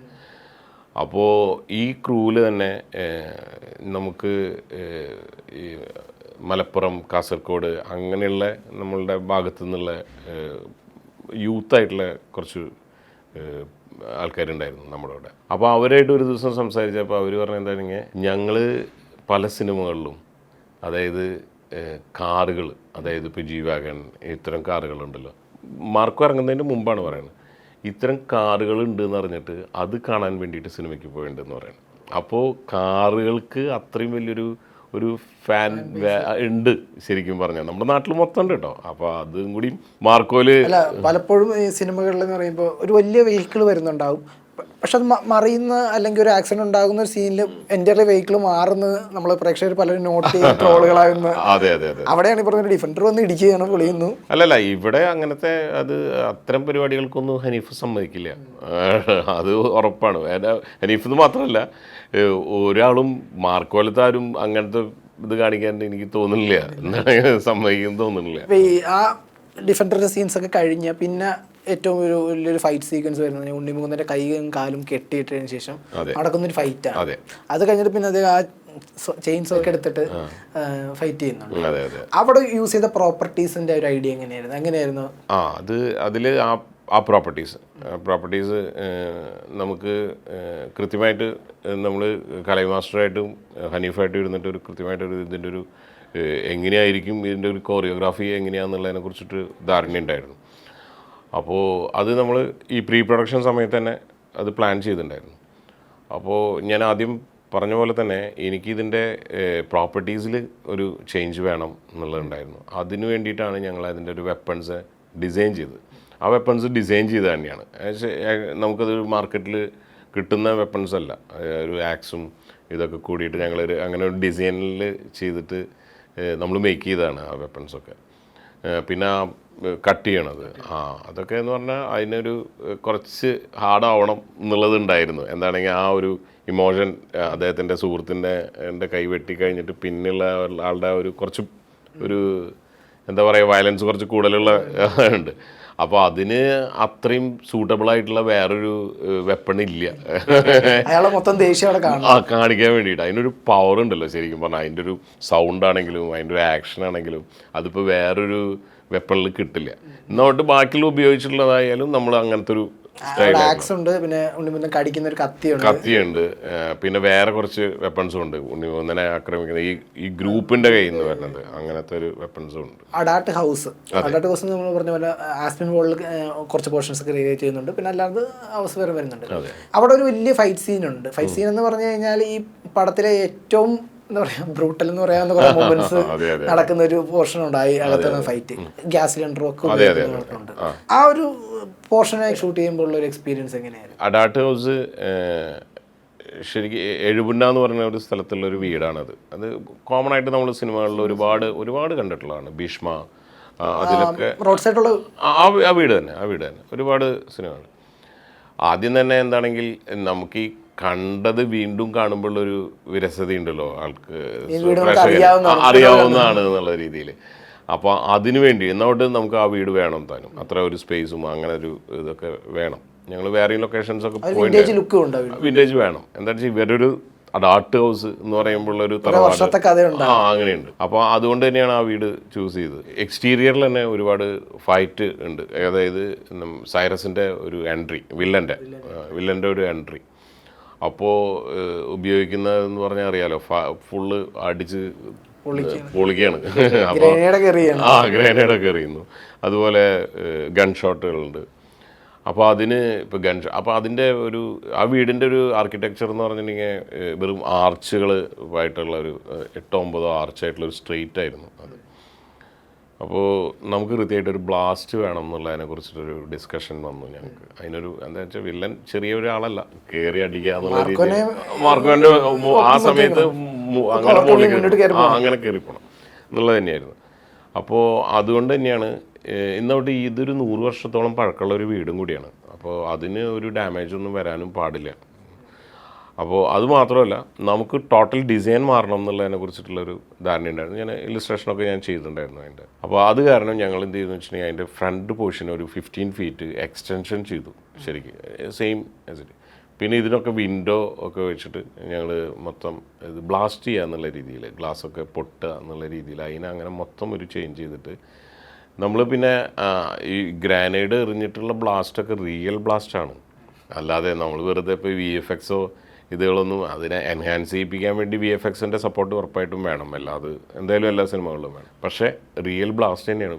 സിദ്ദിഖിക്കയുടെ പോർഷൻസ് ഉണ്ടല്ലോ, ആ ഡബിൾ ബാരലൊക്കെ എടുത്തിട്ടുള്ള അത് ആ ഡബിൾ ബാരൽ തന്നെ വരാൻ അത് ഡയറക്ടറും കൂടിയിട്ട് എടുത്തിട്ടുള്ള ഒരു ഡിസിഷനാണ്. എന്താണെങ്കിൽ അതും ഇതിനൊരു അഡാട്ട് തറവാട്ടിൽ നിന്നെടുക്കുന്ന ഒരു വെപ്പൺ കാരണവരാണ് അദ്ദേഹം. ഇപ്പോൾ ഒരു നേരത്തെ പറഞ്ഞ മാതിരി ഒരു പിസ്റ്റൾ എടുത്താൽ ശരിയാവില്ലല്ലോ.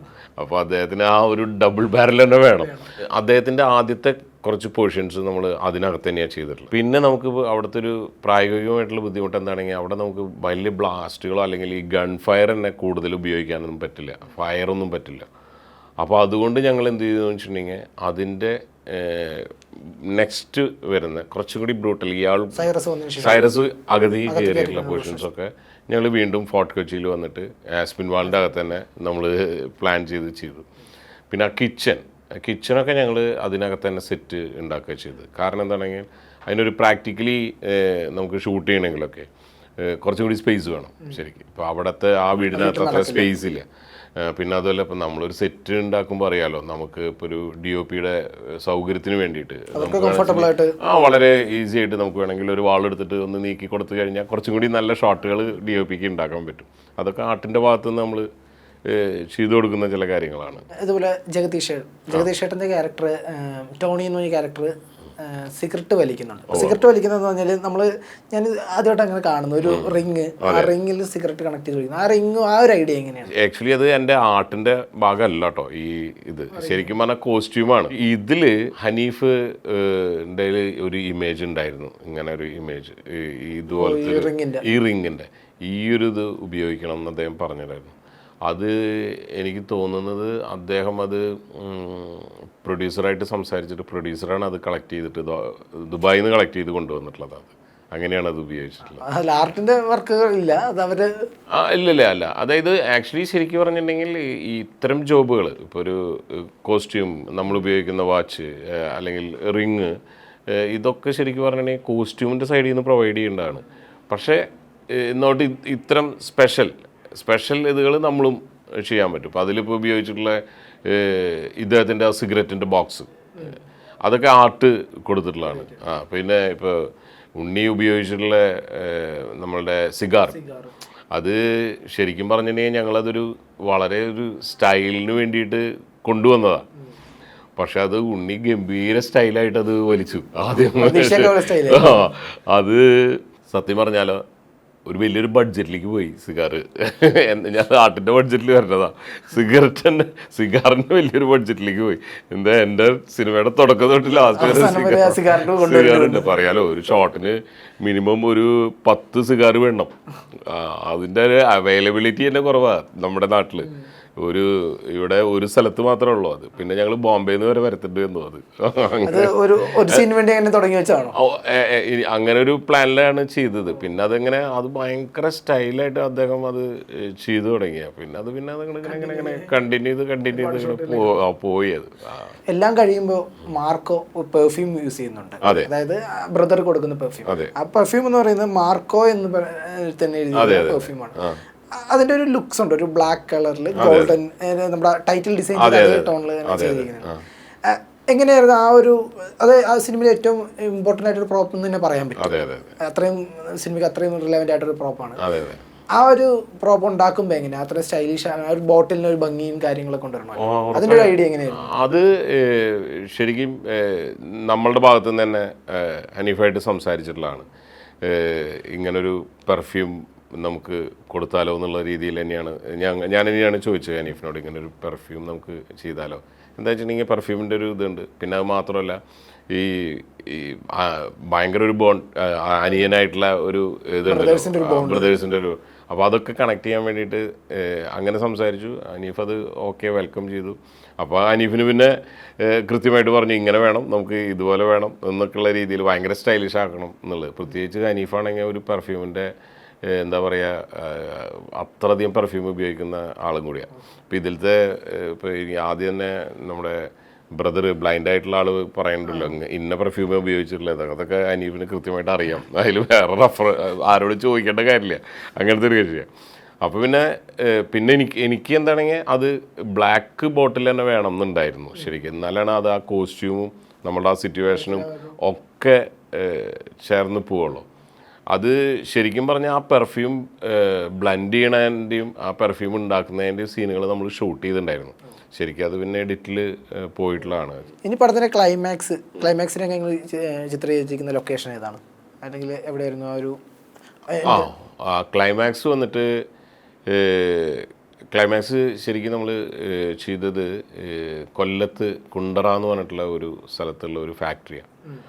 20 yearsോളം ക്ലോസ് ചെയ്ത് കിടക്കുന്ന ഒരു ഫാക്ടറി ആയിരുന്നു അത്. ഒരുപാട് ഫാക്ടറികളുണ്ടായിരുന്നു. ഞാൻ ലൊക്കേഷൻ കാണാൻ ഫസ്റ്റ് പോകുന്ന സമയത്ത് അവരുടെ കോമ്പൗണ്ടിൽ 5 or 6 ഫാക്ടറികൾ ഞങ്ങൾ പോയി നോക്കിയിട്ടുണ്ടായിരുന്നു. പിന്നെ അത് പക്ഷെ അവരത് ഇങ്ങനെ ഡിസ്പോസ് ചെയ്തുകൊണ്ടിരിക്കുക. അങ്ങനെ ശരിക്കും ഇത് അതിനേക്കാളും ചെറിയൊരു ഫാക്ടറി ആയിരുന്നു നമ്മൾ ആദ്യം നോക്കിയിട്ടുണ്ടായിരുന്നു. പക്ഷെ പിന്നെ നമ്മുടെ പ്രീ ക്ലൈമാക്സിൻ്റെ ഒരു ഭയങ്കര ബ്രൂട്ടലും ഭയങ്കര പോയപ്പോൾ നമുക്കത് അത്ര ഭയങ്കര അതിന്റെ മുകളിലേക്ക് എന്തായാലും പോകണല്ലോ, അല്ലെങ്കിൽ ഭയങ്കര പ്രശ്നമായിരിക്കും. അത് അതിൻ്റെ ഒരു ആംബിയൻസ് ഉണ്ടാക്കുക എന്നുള്ളത് ആവശ്യമാണ് ശരിക്കും പറഞ്ഞാൽ. ഏകദേശം ഒരു 100-200ഓളം ഫീറ്റ് നീളമുണ്ട്, അത്ര വീതിയൊക്കെ ആയിട്ടുള്ള ഒരു സ്ക്രാപ്പ് മാത്രമായിട്ട് കിടക്കുന്ന ഒരു ഏരിയ ആയിരുന്നു ശരിക്കും പറഞ്ഞാൽ. നമുക്ക് അതിനകത്ത് ഈ കടക്കാൻ പേടിയാവും, എന്താണെങ്കിൽ അത് വല്ല പോയ്സൺ വരാൻ സാധ്യതയുണ്ട് എന്നുള്ള അങ്ങനത്തെ രീതിയിലുള്ള ഒരു ഏരിയ. അതൊക്കെ നമ്മൾ ഒരു 15 ഡേയ്സിനുള്ളിൽ ക്ലീൻ ചെയ്ത് അതിനൊരു അപ്പർ ഒരു സ്റ്റെപ്പൊക്കെ കയറി അതിനകത്തൊക്കെയാണ് മെയിനായിട്ട് അതൊക്കെ നമ്മൾ ഉണ്ടാക്കി. അതിനകത്തൊന്നുമില്ല, അതൊക്കെ ജസ്റ്റ് അതായത് എന്താ വെച്ചാൽ കുറച്ച് മെഷീനുകളുടെ സ്ക്രാപ്പ് എടുക്കുന്നുണ്ട്. അപ്പോൾ അതിനെയും ഞാൻ യൂസ് ചെയ്തു. എന്താണെങ്കിൽ അതൊന്നും എനിക്ക് അവിടെ നിന്ന് ഒഴിവാക്കാനൊന്നും പറ്റില്ല, അത്രയും ഹെവി ഭയങ്കര വെയിറ്റ് കൂടുതലുള്ളതായിരുന്നു, അതൊന്നും ഒഴിവാക്കാൻ പറ്റില്ല. പക്ഷെ അതൊക്കെ ബ്ലെൻഡ് ചെയ്ത് അതും കൂടെ നമ്മൾ വർക്ക് ചെയ്തിട്ട് ഒരു മൊത്തം അങ്ങനെ ആക്കിയതാണ്. കെമിക്കൽ അതെല്ലാം നമ്മൾ ഉണ്ടാക്കിയതാണ് കേട്ടോ, എല്ലാ കെമിക്കൽ സിലിണ്ടറുകളും അതെല്ലാം നമ്മൾ ഉണ്ടാക്കിയത്. ആ ടാങ്ക് അതൊക്കെ നമ്മൾ അതിന് വേണ്ടിയിട്ട് ചെയ്തതാണ്.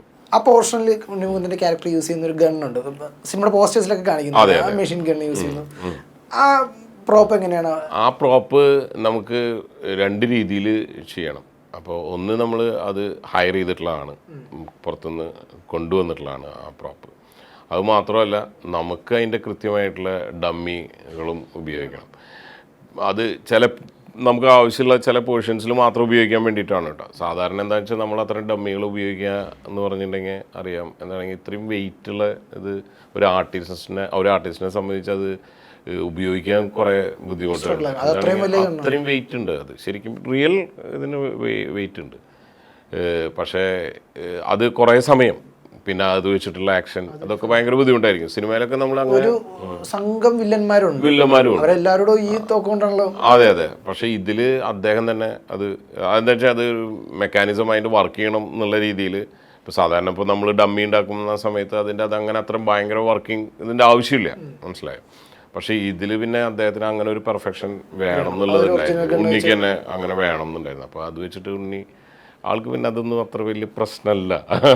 ഇങ്ങനെ അതൊക്കെ വലിയൊരു ഇതായിട്ട് കാണുന്ന ആൾക്കാരാ. അപ്പോൾ തന്നെ അത് കാരണം ആള് അത് തന്നെ വെച്ചിട്ട് ഉപയോഗിച്ചു. ഒറിജിനൽ കണ്ണ്. അതെ. അദ്ദേഹം എനിക്കതിൻ്റെ ഡമ്മി ഞങ്ങൾക്ക് ഉപയോഗിക്കേണ്ടി വന്നില്ല ശരിക്കും പറയാം. ഉണ്ണിമുകുന്ദൻ ഒരു ആക്ടർ അല്ലെങ്കിൽ ഈ പറഞ്ഞ പോലെ ഈ പടം മുഴുവൻ പുൾ ഓഫ് ചെയ്യുന്ന അദ്ദേഹത്തിൻ്റെ ആ ഒരു എനർജി ലെവൽ വെച്ചിട്ടാണ്. ഫൈറ്റ് സീക്വൻസുകൾ എന്നൊക്കെ പറഞ്ഞ് നമ്മൾ ആദ്യമേ ഡിസ്കസ് ചെയ്ത ആ ഒരു സ്റ്റെയർ കേസ് ഫൈറ്റ് മുതൽ ഈ പറഞ്ഞ ക്ലൈമാക്സ് ഫൈറ്റ് വരെ ഒരു സംഘം വില്ലന്മാരിങ്ങനെ വന്നുകൊണ്ടിരിക്കും, അവരെല്ലാം ഇടിച്ചിടിച്ച് നിൽക്കുന്ന മാർക്കൊക്കെ അത്രയൊക്കെ നിൽക്കണം ഇൻട്രോ തൊട്ട്. എങ്ങനെ ഉണ്ണിമുകുന്ദൻ എന്ന് പറയുന്ന ഒരു ആക്ടർ ഇതിനു വേണ്ടി കൊടുത്തൊരു ഡെഡിക്കേഷന് ഞങ്ങൾ സ്ക്രീനിലാണ് കണ്ടത്, താങ്കളത് ഓൺ സെറ്റ് കണ്ടിട്ടൊരു വ്യക്തി, എങ്ങനെയാണ് ആ ഒരു എക്സ്പീരിയൻസ്? അതെ, ഉറപ്പായിട്ടും. എന്താണെങ്കിൽ ഇപ്പോൾ ഈ സിനിമയുടെ ഞാൻ നേരത്തെ പറഞ്ഞില്ലേ, ഉണ്ണിമുകുന്ദൻ ഫ്രം ദ ബിഗിനിങ് തൊട്ട് ഇതിൽ അത്രയും ഇൻവോൾവ് ആയിരുന്നു. അദ്ദേഹം വേറെ പ്രോജക്റ്റുകളൊക്കെ മാറ്റി വെച്ചിട്ട് തന്നെയാണ് ഇതിലേക്ക് ഇൻവോൾവ് ആയിട്ടുള്ളത്. അത് കഴിഞ്ഞ് പിന്നെ നമ്മൾ ഷൂട്ട് എന്നുള്ള രീതിയിൽ കൂടുതൽ ഫൈറ്റ് തന്നെയാണ് ശരിക്കും. അദ്ദേഹത്തിന് വളരെ താല്പര്യമുള്ള ഒരു വിഷയം തന്നെയാണ്. ഒന്നാമത് എന്താണെങ്കിൽ ആരോഗ്യം ഇതൊക്കെ വളരെ ഭയങ്കരമായിട്ട് ശ്രദ്ധിക്കുന്ന ഒരു ആളും കൂടിയാണ്. ആൾ കൂടുതൽ സമയം സംസാരിക്കണം തന്നെ അതിൻ്റെയൊക്കെ കാര്യങ്ങളൊക്കെ വളരെ ഇതായിട്ട് വളരെ പോസിറ്റീവ് എല്ലാവരും അടുത്തും. ഇപ്പോൾ വന്നിട്ടുള്ള ജൂനിയർ ആർട്ടിസ്റ്റുകളുടെ അടുത്ത് തന്നെ ഞാൻ കണ്ടിട്ടുണ്ട്, അവരും അത്യാവശ്യം ഇതൊക്കെയുള്ള ആൾക്കാരാണ്. ഇവരുടെ അടുത്ത് ആൾ കൃത്യമായിട്ടുള്ള ഇങ്ങനെ ചെയ്താൽ കുറച്ചും കൂടി ബെറ്റർ ആവാം എന്നുള്ളതൊക്കെ സംസാരിക്കുന്നത് ഞാൻ കേട്ടിട്ടുണ്ട്. ആ ഒരു സ്പിരിറ്റിൽ തന്നെയാണ് ഈ സിനിമയുടെ ഫൈറ്റുകളും ആൾ ചെയ്തിട്ടുള്ളത്. ഇതിൽ ഡ്യൂപ്പുകളൊന്നും അധികം ആൾക്ക് ആവശ്യം വന്നിട്ടില്ല. അത് നമുക്ക് കലൈ മാസ്റ്റർ അങ്ങനെ ഒരു ഇത് ചെയ്യുന്ന ആളല്ല ശരിക്കും. പിന്നെ ഉണ്ണി പിന്നെ അതിന് തയ്യാറുമാണ്. അപ്പോൾ ഒന്ന് ചാടാൻ പറഞ്ഞാൽ ഒരു 2 ചാട്ടം കൂടി ചാടാം എന്നുള്ള ആ ഒരു 2 ചാടാം എന്നുള്ള രീതിയിൽ തന്നെയാണ് ആൾ അങ്ങനെ തന്നെയായിരുന്നു. പിന്നെ അത് മാത്രമല്ല ഇത് പ്രത്യേകിച്ച് ഇപ്പോൾ ക്ലൈമാക്സ് ഫൈറ്റിലൊക്കെ ഇപ്പോൾ ഈ 6 പാക്കൊക്കെ ആയിട്ടാണ് അദ്ദേഹത്തിൻ്റെ. അതെ. അപ്പോൾ അതിനൊക്കെ എന്ന് പറഞ്ഞിട്ടുണ്ടെങ്കിൽ ഇപ്പോൾ ഒരു ഷോട്ട് ഇപ്പോൾ നമ്മളൊരു ഞങ്ങൾ ഏറ്റവും കൂടുതൽ സമയം കണ്ടിന്യൂസ് ആയിട്ട് ഷൂട്ട് ചെയ്തിട്ടുള്ളതായിരുന്നു ആ ക്ലൈമാക്സ് ഫൈറ്റ്. അതായത് അതിൻ്റെ ലാസ്റ്റ് ഡേയ്സ് ഇന്ന ദിവസം തന്നെ തീർക്കണം എന്നുള്ള രീതിയിൽ. അതായത് പ്രത്യേകിച്ച് ഒപ്പമുള്ള വേറെ ഒരു ആർട്ടിസ്റ്റിന് അദ്ദേഹത്തിന് പോകേണ്ട കാര്യമുള്ള കാരണം ഉണ്ണിയും കൂടിയും തയ്യാറായിട്ട് നിന്ന് കണ്ടിന്യൂസ് ആയിട്ട് ഏകദേശം ഒരു 34-36 മണിക്കൂറോളം ഷൂട്ട് ചെയ്തു. കണ്ടിന്യൂസ് 36 മണിക്കൂർ. അതായത് സിനിമ നമുക്ക് ഇത് ഇങ്ങനൊരു കാരണത്തുമ്പോൾ ചെയ്യാൻ വേണ്ടിയിട്ട് പ്രത്യേകിച്ച് ഇവരായിട്ടുള്ള ഒരുമിച്ചുള്ള സീനുകളായിരുന്നല്ലോ. അപ്പോൾ അത് കാരണം സൈറസിന് അദ്ദേഹത്തിന് പോകേണ്ട കാരണം, കബീർ സിംഗിന് പോകേണ്ട കാരണം അങ്ങനൊരു ഷൂട്ട് ചെയ്തു. പക്ഷേ ആള് ഇപ്പം ഇതിപ്പോൾ വെറുതെ ഒരു നോർമൽ സീനുകൾ, ഇത് ഫൈറ്റും കൂടിയാണ്, മനസ്സിലായോ? ഈ ഫൈറ്റ് ഒരു അതായത് 50 പേര് എന്ന് പറഞ്ഞാൽ 50 പേരോടൊപ്പം ഉള്ള ആളുടെ ഒരു ഫൈറ്റ് അറിഞ്ഞാൽ നിങ്ങൾ കണ്ടിട്ടുണ്ടായിരിക്കും. അത്രയും ആൾക്കാരെ ആൾ അടിക്കുന്നുണ്ട്. വെറുതെ ഇങ്ങനെ ആക്ഷൻ കാണിക്കുമ്പോൾ വീട്ടിൽ മാത്രമല്ല, അതാണ് അങ്ങനെ കുടഞ്ഞും ഇതായിട്ട് ഇതൊക്കെ റീടേക്കുകളും പിന്നെ ക്ലോസും വൈഡും ഇതൊക്കെ ആയിട്ട് ഇങ്ങനെ പോയിക്കൊണ്ടിരിക്കുകയാണ്. എല്ലാത്തിലും ഇദ്ദേഹം വേണം. ഇതിൻ്റെ കൂടെ തന്നെ ഇൻ ബിറ്റ്വീൻ ബ്രേക്ക് എടുത്തിട്ട് അദ്ദേഹത്തിന് വീണ്ടും അവിടെയുള്ള നമ്മൾ ഉണ്ടാക്കി വെച്ചിട്ടുള്ള ചില സാധനങ്ങളുണ്ട്, ഈ സ്റ്റെപ്പും ഇതും അങ്ങനെ കുറേ ബാറുകളൊക്കെ ആയിട്ടുള്ള കുറേ സാധനങ്ങൾ, അതായത് അദ്ദേഹത്തിന് എക്സസൈസ് ചെയ്യാൻ വേണ്ടിയിട്ട് ഉണ്ടാക്കി വെച്ചിട്ടുള്ളതൊന്നല്ല കേട്ടോ. അതിൽ പോയിട്ട് ആൾ ഇത് വീണ്ടും വർക്കൗട്ട് ചെയ്യും വേണം, എന്നാലേ തന്നെ അതിൻ്റെ ഒരു കണ്ടിന്യൂറ്റി കിട്ടുള്ളൂ. അതെ അതെ അതെ. ഇതിപ്പോൾ ഈ ബ്രേക്കിൽ എന്ന് പറഞ്ഞാൽ ഇപ്പോൾ ഒരു ഷോട്ട് എടുത്ത് അല്ലെങ്കിൽ ഒരു പോർഷൻ കഴിഞ്ഞിട്ടുണ്ടെങ്കിൽ ആൾ വീണ്ടും പോയിട്ട് അത് വർക്കൗട്ട് ചെയ്തിട്ട് വീണ്ടും വരണം. അങ്ങനെയൊക്കെയുള്ളൊരു വളരെ ഡെഡിക്കേഷൻ. അത് തന്നെയാണ് ഈ സിനിമയുടെ ഇത്രയും ഒരു സക്സസിൻ്റെ ഏറ്റവും അധികം സമയം എടുത്ത് ഷൂട്ട് ചെയ്ത ക്ലൈമാക്സ് ഫൈറ്റ് ആണോ? അതെ അതെ അതെ അതെ, അത് തന്നെയാണ് ഏറ്റവും കൂടുതൽ സമയം എടുത്തിട്ട് ചെയ്തത്. അതിൽ കുറച്ച് സീൻസും ഉണ്ടായിരുന്നു, ഫൈറ്റും ഉണ്ടായിരുന്നു. അങ്ങനെ അതിൻ്റെ ഒരു പൊസിഷൻ തന്നെയാണ്. അത് തന്നെ. ഇതിൽ ഇനി ആ ക്ലൈമാക്സിൽ എന്തെങ്കിലും കട്ട് ചെയ്ത് കളഞ്ഞിട്ടുണ്ടോ? മീൻസ് ഇനിയും ക്ലൈമാക്സിൽ ഈ നമ്മളുടെ മാർക്കോല് ശരിക്കും കട്ട് ചെയ്ത് കളയാന്ന് പറഞ്ഞാൽ എടുത്ത സീനുകളെല്ലാം മൊത്തം കട്ട് ചെയ്ത് കളയല്ല ഉണ്ടായിട്ടുള്ളത്. അതായത് എന്താണെങ്കിൽ ചിലപ്പോൾ ഇപ്പോൾ കുറച്ചും കൂടി ഒരു ബ്രൂട്ടൽ അല്ലെങ്കിൽ ഈ അങ്ങനെയുള്ളൊരു ഇത് അതിൻ്റെ ഒരു ലെങ്ത്ത് കട്ട് ചെയ്തിട്ട് കുറച്ചുണ്ട്, അതാണ് ചെയ്തിട്ടുള്ളത്. അല്ലാതെ മൊത്തം സീനുകളൊന്നും അധികം അങ്ങനെ കട്ട് ചെയ്തിട്ട് പോയിട്ടില്ല എന്നുള്ളതാണ്. അത് അങ്ങനെയാണ്, അത് ലെങ്ത്ത് കുറച്ചുണ്ടായിരിക്കും. അത് ക്ലൈമാക്സിൻ്റെ അത്ര ചിലപ്പോൾ ക്ലൈമാക്സിൻ്റെ ലെങ്ത് ചിലപ്പോൾ ക്ലൈമാക്സിൻ്റെ ലെങ്ത്ത് കട്ട് ചെയ്ത് കളഞ്ഞിട്ടുണ്ട്. അതായത് അത് സെൻസർ എന്തായാലും ചെയ്തേ പറ്റുള്ളൂ. ഇനി ഹനീഫ് അദേനി എന്ന സംവിധായകൻ പ്രീ റിലീസോ അല്ലെങ്കിൽ പോസ്റ്റ് റിലീസോ അദ്ദേഹത്തെ അങ്ങനെ സ്ക്രീനിൽ കണ്ടില്ല. അദ്ദേഹം ചെയ്യുന്ന വർക്ക് ചെയ്തു, അത് മലയാളം ആഘോഷിക്കുന്നു, അദ്ദേഹം മാറി നിൽക്കുകയാണ്. ഹനീഫ് ശരിക്കും പറഞ്ഞാൽ ഭയങ്കര വാചാലത എന്നൊക്കെ പറഞ്ഞാൽ ഭയങ്കര ഇതായിട്ട് സംസാരിക്കുന്ന ഒരാളാണ്. പക്ഷേ അതൊരു പർട്ടിക്കുലർ ഒരു നമ്മളുടെയൊക്കെ ഇടയിലാണെന്ന് മാത്രം മനസ്സിലായി. അങ്ങനെയുള്ളൊരു ആളാണ്. എനിക്ക് തോന്നുന്നത് അദ്ദേഹത്തിന് അങ്ങനെ ഒരു സിനിമാക്കാരൻ അല്ലെങ്കിൽ ഡയറക്ടർ എന്നൊന്നും പറഞ്ഞിട്ട് എല്ലാവരും ഇങ്ങനെ ആളുടെ ഒരു സ്വാതന്ത്ര്യത്തിന് ലൂസാവുന്നുണ്ടോ എന്നുള്ളൊരു ഇത് അതായിരിക്കാം. എനിക്ക് കൂടുതലായിട്ട് പറയാൻ പറ്റില്ല കേട്ടോ. എന്നാലും ഞാൻ പറയണത്, ഞങ്ങളിപ്പോൾ മാർക്കോ കഴിഞ്ഞതിന് ശേഷം ഞങ്ങളവിടെ പനമ്പള്ളി നഗറിൽ ഒരു ഷോപ്പുണ്ട്, ഇഡ്ഡലിയൊക്കെ കഴിക്കുന്ന ഒരു ഷോപ്പ്. അവിടെ ചെന്നിട്ട് ഞങ്ങൾ ചായ കുടിച്ചിട്ട് പോരും, മനസ്സിലായി. അപ്പോൾ ചായ കുടിക്കും, ഇഡ്ഡലി കഴിക്കും. അപ്പോഴും ആർക്കും ഹനീഫ് അദേനി ഇദ്ദേഹമാണ് ഈ മാർക്കോൻ്റെ ആൾ എന്നുള്ളത് അറിയില്ല, മനസ്സിലായി. അത് ഭയങ്കര രസമാണ്. ചിലവരൊക്കെ ഇങ്ങനെ ഇദ്ദേഹത്തിന് എവിടെയോ ഒരു പരിചയം ഉണ്ടല്ലോ എന്നുള്ള രീതിയിൽ നോക്കിയാലും പക്ഷെ ആളത് പിടുത്തം കൊടുക്കില്ല. അങ്ങനത്തെ ഒരു കക്ഷിയാണ്. ഫിലിം മേക്കർ എന്ന രീതിയിൽ എങ്ങനെയുണ്ട് ഹനീഫ്? ശരിക്കും പറഞ്ഞാൽ ഭയങ്കര ശാന്തമായിട്ടുള്ള സ്വഭാവക്കാരനൊന്നല്ല, അത്ര വളരെ ശാന്തതയൊന്നും ഇല്ല ആൾക്ക്. ആൾക്ക് കൃത്യമായിട്ടുള്ള ഒരു ധാരണയുണ്ട്, ഇന്നതാണ് എനിക്ക് വേണ്ടത് എന്നുള്ളത്. അത് അറിയാലോ, അത് വളരെ സോഫ്റ്റായിട്ട് പറഞ്ഞു നോക്കും. ഇനിയിപ്പോ രക്ഷയില്ലേ, പക്ഷെ റിസൾട്ട് വേണം എന്നുള്ള കൃത്യമായിട്ടുള്ള ധാരണയുള്ള. പോസ്റ്റ് റിലീസ് ഈ പടം ഇപ്പൊ ഈ കേരളത്തിൽ അത് ഭയങ്കരമായിട്ട് വർക്കാകുന്നു. അതെ. പിന്നെ അത് നോർത്തിലൊക്കെ വരുമ്പോ അത് എന്താ പറയാ, അവിടെ ഭയങ്കരമായിട്ട് അവിടെ റിലീസ് ചെയ്ത സിനിമകളെ പോലും മാറ്റി നിർത്തിക്കൊണ്ട് മാർക്കോ ആഘോഷിക്കപ്പെടുന്നു. അതെ. അത് ഒരു പ്രൊഡക്ഷൻ ഡിസൈനർ എന്ന രീതിയിൽ എങ്ങനെയാണ്? ഉറപ്പായിട്ടും വളരെയധികം സന്തോഷമുണ്ട്. പ്രൊഡക്ഷൻ ഡിസൈനർ എന്നുള്ള രീതിയിൽ ഞാൻ മാത്രമല്ല, ഇപ്പോൾ എൻ്റെ കൂടെ ഉണ്ടായിരുന്ന ഇപ്പം ഹനീഫ് അല്ലെങ്കിൽ പ്രൊഡ്യൂസർ ഉണ്ണി മുകുന്ദൻ, പിന്നെ ഞങ്ങളുടെ പോലെയുള്ള എൻ്റെ DOP ചന്ദ്രു ശെൽവരാജ്, പിന്നെ എൻ്റെ ടീം വളരെ സന്തോഷത്തിൽ തന്നെയാണ്. കാരണം എന്താണെങ്കിൽ ഇതിൻ്റെ ഒരു മേക്കിംഗ് സ്റ്റൈല് അല്ലെങ്കിൽ അതിൻ്റെ ഒരു ഔട്ട്, ഇതൊക്കെ ഒരു ഹോളിവുഡ് സിനിമയോട് ചെറുതായിട്ടെങ്കിലും നമ്മുടെ മലയാളത്തിൽ നിന്ന് ഒന്ന് സാമ്യം പറ്റുന്ന ഒരു രീതിയിലാണ് ഇതിൻ്റെ ഒരു ഔട്ട് വന്നിട്ടുള്ളത്. അതിൻ്റെ ഒരു റിസൾട്ട് തന്നെയാണ് ഇപ്പോൾ നമ്മൾ കണ്ടുകൊണ്ടിരിക്കുന്നത്. നമുക്കിപ്പോൾ കേരളത്തിൽ നിന്ന് വിട്ടിട്ട് അതിൻ്റെ ഒരു ലാംഗ്വേജ് 5 ഭാഷയിലാണ് ഇപ്പോൾ നമ്മൾ ഇത് പുറത്ത് വന്നിട്ടുള്ളത്. അതായത് ഹിന്ദി ഉണ്ട്, തെലുങ്ക് ഉണ്ട്, തമിഴ് വന്നിട്ടുണ്ട്, കന്നഡ ഉണ്ട്, അങ്ങനെ മലയാളം 5 ഭാഷയാണ്. ഇപ്പോൾ സാധാരണ നമ്മുടെ സിനിമകളൊക്കെ ഹിന്ദിയിലൊക്കെ പോയി കഴിഞ്ഞാൽ അവരൊന്നും അത്ര പെട്ടെന്നൊന്നും എടുക്കില്ല. പക്ഷേ ഇതിപ്പോൾ ഹിന്ദിയിൽ ഇപ്പോൾ ഭയങ്കര നല്ല റിസൾട്ടായി. തെലുങ്ക് ഇപ്പോൾ 3-ാം തീയതി റിലീസ് ചെയ്തിട്ട് അതും വളരെ 1-ാം തീയതി ആയിരുന്നു തോന്നുന്നുണ്ട് റിലീസായിട്ട്. അപ്പോൾ അതും വളരെ സക്സസ്ഫുള്ളാണ് പോണത് എന്ന് പറയുന്നു. ഇതൊക്കെ കേൾക്കുമ്പോൾ തമിഴ് 3-ാം തീയതി, തെലുങ്ക് ഓൾറെഡി റിലീസായി. തെലുങ്കൊക്കെ അവിടെയൊക്കെ വളരെ നല്ല റെസ്പോൺസാണ്. ശരിക്കും നല്ല സന്തോഷമുണ്ട്, എല്ലാവർക്കും നല്ല സന്തോഷത്തിൽ. ഈ പറഞ്ഞ പോലെ ഈ കില്ല് ആനിമലൊക്കെ ഇറങ്ങി അവിടെ അങ്ങനെ അതാഘോഷിക്കുന്ന ആ ഒരു ഓഡിയൻസിനിടയിലാണ് മാർക്കോ വരുന്നത്. അതും അത്രത്തോളം തന്നെ ഈ ആനിമലിനോടും കില്ലിനോടും കമ്പയർ ചെയ്ത് ആഘോഷിക്കും. നമുക്ക് സത്യം പറഞ്ഞിട്ടുണ്ടെങ്കിൽ കേൾക്കുമ്പോൾ ഒരു സുഖമുണ്ട്. അതായത് ഹിന്ദി എന്നുള്ള റിവ്യൂസൊക്കെ കേൾക്കും, ഇവരെക്കാളും അങ്ങനെയാണ്, കില്ലിനേക്കാളും ഇതാണ്. നമ്മളങ്ങനെ കമ്പാരിസൺ ഒന്നും ഇല്ല കേട്ടോ. സിനിമ എല്ലാം ഓരോ പേഴ്സ്പെക്റ്റീവിൽ വേറെ രീതിയിൽ അങ്ങനെ കാണേണ്ട സിനിമകൾ തന്നെയാണ്.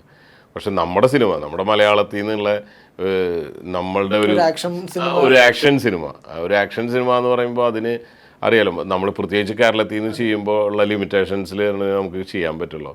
ഒരിക്കലും ഒരു ഹിന്ദി സിനിമ ചെയ്യുന്ന ഒരു പ്ലാറ്റ്ഫോം അല്ലെങ്കിൽ ആ ഒരു വലിയൊരു വൈഡ് ക്യാൻവാസിൻ്റെ ഇതിലേക്ക് നമുക്ക് ചെയ്യാൻ പറ്റില്ല. പക്ഷെ നമ്മുടെ ഒരു ലിമിറ്റഡ് ബഡ്ജറ്റിൽ ഇന്നോട്ട് ഈ സിനിമ കാണുന്ന ആൾക്കാർക്ക് അത് ഇത്രയും ഇതുപോലെയുള്ള ഒരു ബഡ്ജറ്റിലോ അല്ലെങ്കിൽ ഇതുപോലെയുള്ള ഒരു സ്പേസിൽ നിന്നല്ല ഇത് ഉണ്ടാക്കി എന്നുള്ളത് തോന്നാത്ത രീതിയിൽ അതിൻ്റെ ഔട്ട് ഉണ്ടാക്കാൻ പറ്റിയിട്ടുണ്ട്.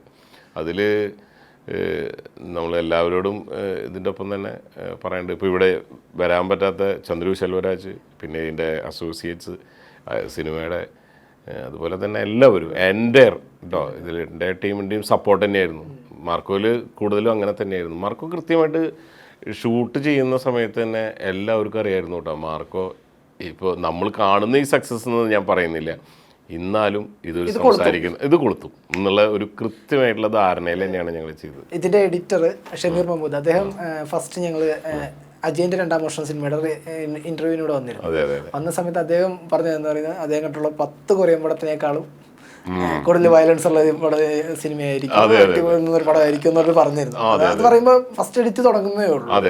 ആ സമയത്ത് അദ്ദേഹം ഒരു കോൺഫിഡൻസ് പറഞ്ഞിരുന്നു. ഉറപ്പായിട്ടും എല്ലാവർക്കും കൃത്യമായിട്ട്. ഇപ്പം നമ്മൾ ഇതിന്റെ ടീസർ കണ്ടിട്ട് ഞങ്ങളുടെ ഒരു പ്രൊമോഷൻ ഇതിൽ ഞാൻ പറഞ്ഞിട്ടുണ്ടായിരുന്നു, ഇങ്ങനെ ടീസറിലൊന്നും കണ്ടതൊന്നല്ല, ഇനി വരാൻ കിടക്കുന്നേ ഉള്ളൂ എന്നുള്ളത്. അപ്പോൾ അതിന് ശേഷം ഈ സിനിമയെക്കുറിച്ച് അറിയാത്ത ഒരു ടീമിൻ്റെ കൂടെയായിരുന്നു പിന്നെ എൻ്റെ ഒരു അടുത്ത സിനിമയുടെ ജോലികളിപ്പോൾ ഞാൻ തുടങ്ങി വെച്ചത്. അപ്പോൾ അവരും നമ്മളെ കളിയാക്കിയിട്ട് ഞങ്ങളുടെ ഈ യാത്രകളുടെ ഇടയിൽ പറയും, സിനിമ ഇറങ്ങിയിട്ടുണ്ടെങ്കിൽ നിങ്ങൾ എയറിലാവും കേട്ടോ, നിങ്ങൾ ഇങ്ങനെ ഒരു പറഞ്ഞു വെച്ചിട്ടുണ്ട്. പക്ഷെ നമ്മൾ നല്ല കോൺഫിഡൻസിൽ തന്നെയായിരുന്നു. നമുക്ക് അന്നത് അവരോട് പറയാൻ പറ്റില്ല. പക്ഷെ എന്നാലും നമ്മളെല്ലാവരും കൃത്യമായിട്ട് അറിയാം ഇത് ശരിയായി വരാൻ പോണത് വലിയൊരു പറഞ്ഞത് തെറ്റില്ല എന്നുള്ള നല്ല ധാരണ എല്ലാവർക്കും ഉണ്ടായിരുന്നു. പക്ഷെ അത് നമ്മളൊക്കെ പ്രതീക്ഷിച്ചതിൻ്റെ വളരെ വളരെ മുകളിലേക്ക് കയറിപ്പോയി. ഇപ്പോൾ ഇതേ കൊറിയയിൽ റിലീസ് ചെയ്യാൻ പോകുന്നു എന്ന് കേൾക്കുന്നു. അതെ, അത് ഉറപ്പായിട്ടും വളരെ വളരെ നന്നായി.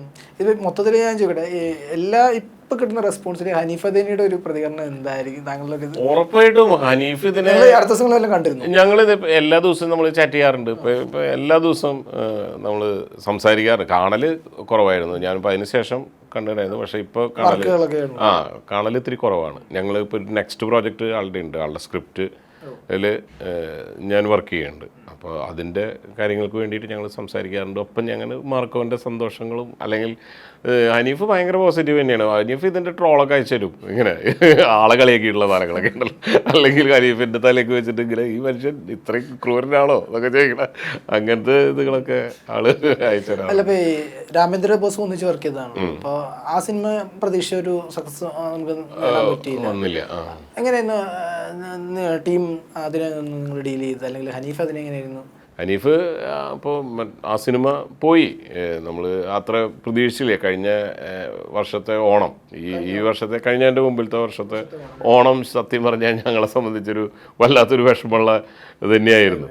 ആ സമയം അങ്ങനെ തന്നെയായിരുന്നു. അത് ആ സമയത്തും ഈ ഇതുപോലൊരു വലിയൊരു ബോംബ് പോലെ ഒരു RDX പോലുള്ളൊരു സിനിമ അവിടെ കയറി അങ്ങോട്ട് കൊളുത്തി അല്ലേ, ശരിക്കും ഉണ്ടായത് അത് തന്നെയാണ്.